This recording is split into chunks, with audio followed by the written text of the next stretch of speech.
APJ Abdul Kalam তার কর্মজীবন শুরু করেছিলেন একজন বিজ্ঞানী হিসাবে।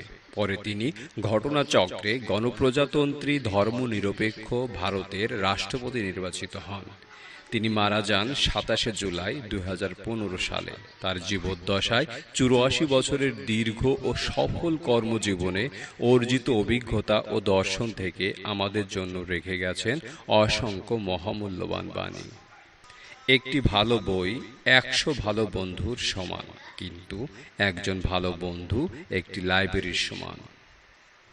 স্বপ্ন পূরণ না হওয়া পর্যন্ত স্বপ্ন দেখে যাও। স্বপ্ন সেটা নয় যা তুমি ঘুমিয়ে ঘুমিয়ে দেখো। স্বপ্ন হলো সেটাই যা তোমাকে ঘুমোতে দেয় না।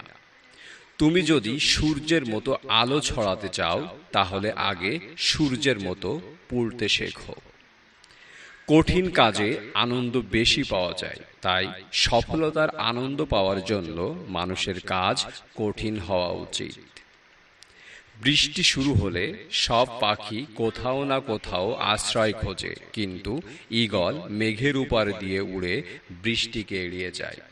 জীবনে সমস্যার প্রয়োজন আছে, সমস্যা আছে বলেই সাফল্যে এত আনন্দ। সমাপ্তি মানেই শেষ নয়।